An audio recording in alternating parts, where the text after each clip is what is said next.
What's up, guys? It's John with National Sports Entertainment, and I just wanted to go into tonight's game, the Colts game, and who I like. And as we can see, we're looking at this narrative. Russell's really moving around, so they're talking about shipping him.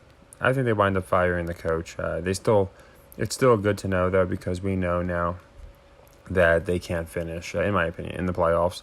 So we can rule them out and start looking at other narratives. Now, this one's an interesting one. Either team can lose here, honestly. It doesn't make a difference. We know neither team's making the playoffs. But there is a reason that despite this normally being a game I wouldn't play because of narratives, I am really liking the Colts in this game. I think the Colts cover because if you look at the Steelers, you'll see that Mike Tomlin's probably playing for a bottom 5 pick in the draft. And Jeff Saturday is just starting, so I think they're going to make him look good. So that's the reason I'm leaning towards Colts in this game. I think the narrative definitely makes sense. And I don't think people are saying, oh, well, Tomlin's never had a losing season. Well, it's a first time for everything, and it just makes sense to give somebody like Tomlin, who has notoriety, a top pick in the draft, which I think he's going to get. Also, look at this draw. A lot of times these draws aren't coincidences. So Colts win this game, they go to 5-6-1, and you can make the argument that they're in the playoff picture. So there's a lot of reasons I like the Colts in this game. I think some people still think that they're actually going to have a chance at the playoffs. And again, with the win, they would keep that hope alive while continuing Tomlin down his path to getting a first-round pick. So nothing crazy. I like the Colts to cover the 2.5.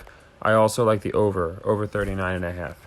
For that one, I think I've showed you many times before. I'm not saying it's gospel, but we've hit at like a 70 to 80% clip playing this metric. I don't think the Colts start off 2-10. There's you see Denver's 1-10. That has to correct itself eventually. So they're going to get a win in the next week or two over the spread. I'm thinking it's going to be this week, and I was like I said, with Tomlin Saturday, it just makes sense to me that not only does Tomlin put Saturday over, but he also makes him look quite good. So we don't have many open sequences. We have a couple moving to like 2s and 3s. And I went over yesterday that for I think it was the Denver that did not go over, or something like that. We were going to go ahead and play.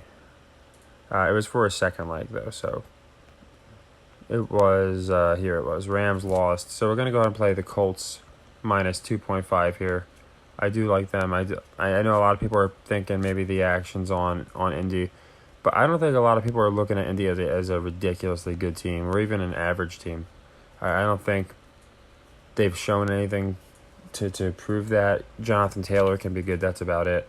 I'm sorry, this is actually a second leg, so it's going to be more like 55 to win around 46. And for the other one, as I said, I also like the over. So we'll just do Colts over 39. And I don't think that between the Broncos, Bucks, you see a couple teams now that are pretty low on the over, and I just don't think that holds. So it'll be roughly around 46 on these, maybe 47 depending on your juice. But I like these two metrics for both. So I like playing both metrics in this game. I just think it's a good one, and I think that the Colts are going to go over, especially on a game like this. A game where, in my opinion, again, Saturday's going to look good. Tomlin's probably not going to look terrible, but I think he loses and gets himself a lottery pick, whatever you want to call it, a top 5 pick. Now, we do have a lot of NBA games going on, as you can see. Of these games, I was looking down, I was looking at the metrics, and I'm not going to do anything crazy because I think you guys know by now how I basically pick. So on this one, I love the Celtics under for the simple fact they've gone over quite a bit, and I think the under's coming for that percentage to maintain. And then I really just look for teams like this one here. I like the Bulls to cover. Okay. Look at the Jazz against the spread. Look at the Bulls. You're going to see these things over time even out. So I like the Bulls to cover this game. I like the under on the Celtics. Here's another one. You got Phoenix, two teams that are both good against the spread. A 1-point game to me feels like a trap. I like the Kings in this game. it seems like they're really positioning the Kings in these type of games to play spoiler, and nothing should tell me, even with the injured Chris Paul, that the Kings should be favorites. Favorites. So I'm going with the Kings in this game, and I do like the Lakers to cover. As I said before, I think when they get their wins, they're going to be in spurts, and I think they're going to win by a pretty good bit. And as you can see, all of their wins they've covered. Literally, they're against the spread, and their record is even, only because every time they've won, they've covered. So they haven't covered in a losing effort, and I think that's how they're going to continue to keep them at a decent against the spread record, where they're not like 20%. But those are the ones I really like. The other ones, like, the Thunder's Pels can go either way. I feel like Rockets Nuggets, they're playing a bunch of times this year. Hawks Sixers, I know that's a fun one to watch.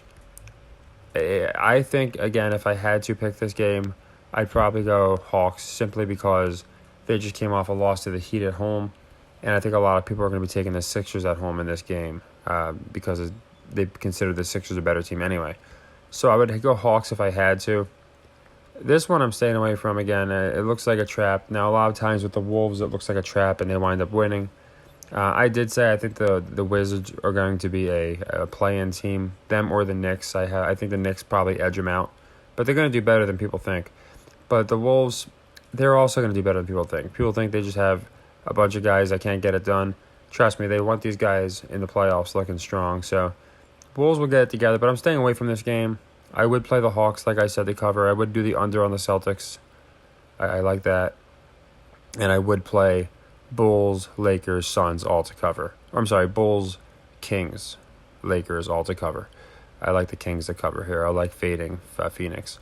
But for the other ones, they're not ones that are jumping out at me. I feel like picking our spots is the way to go. So that's what we're going to do. And then, of course, with the NFL game. So I'll go into college as it unravels this week. Of course, USC is now fourth. Who could have saw that coming, right? Pretty obvious that they were going to get them in. And they'll win the Pac-12, and I think they're just pushing Caleb Williams to the moon. But we'll go into college. I just wanted to cover the NBA games I am playing, and I wanted to go into the NFL game. So take care, everybody, and happy earnings.